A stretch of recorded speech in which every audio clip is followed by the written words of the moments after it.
Hi, நான் Lakshara. Welcome to my kitchen. இன்னைக்கு நம்ம டொமேட்டோ லெமன் சந்தவை தான் செய்ய போறோம். எப்படி செய்யலாம்னு பார்க்கலாம். அதுக்கு முதல்ல மாவு அரைச்சி ரெடி பண்ணிக்கலாம். நான் இட்லி அரிசிய 4 மணி நேரம் தண்ணியில ஊற வச்சு நல்லா மையா அரைச்சி எடுத்திருக்கேன். மாவு நல்லா இந்த பதத்துக்கு கரைச்சி வச்சுக்கணும். மாவு கெட்டியா இருந்தது அப்படின்னா சந்தவை புளியறதுக்கு கொஞ்சம் கஷ்டமா இருக்கும். இந்த மாதிரி தண்ணியா இருந்தா புளியறதுக்கு கொஞ்சம் ஈஸியா இருக்கும். ஒரு இட்லி குண்டாவில இதையெல்லாம் இட்லியா ஊத்தி எடுத்துக்கலாம்.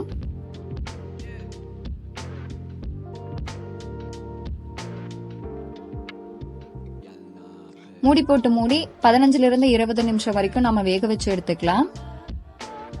வெந்துருச்சான்னு ஒரு கம்பியை வச்சு செக் பண்ணி பாத்துக்கலாம். ஒட்டாம வந்ததுன்னா நல்லா வெந்திருக்கும். இது இப்போ நல்லா வெந்துருச்சு.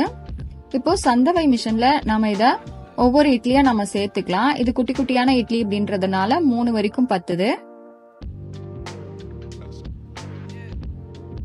இப்போ இத நல்லா பிழிஞ்சு எடுத்துக்கலாம்.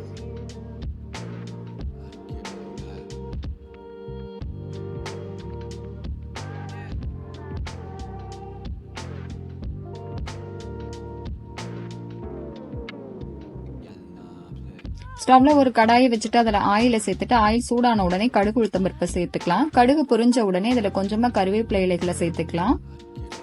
ஒரு மீடியம் சைஸ் அளவு பெரிய வெங்காயத்தை கட் பண்ணி சேர்த்துக்கலாம். இது கூடவே 3 பச்சை மிளகாயும் கட் பண்ணி சேர்த்துக்கலாம்.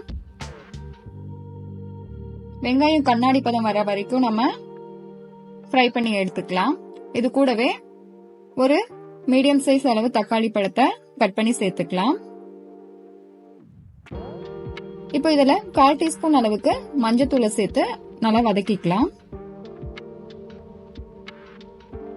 இப்போ சந்தவைக்கு தேவையான அளவு உப்பு நாம இதுல சேர்த்து நல்லா வதக்கிக்கலாம்.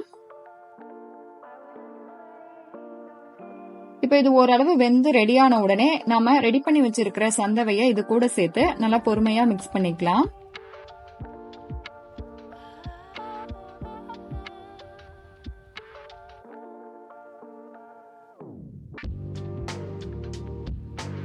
சந்தவை ஓரளவு மிக்ஸ் ஆன உடனே நான் மீடியம் சைஸ் அளவு எலுமிச்சை பழத்துல பாதி அளவு இதுல பிழிஞ்சு விட்டுருக்கேன். இதை நல்லா இப்போ மிக்ஸ் பண்ணிக்கணும்.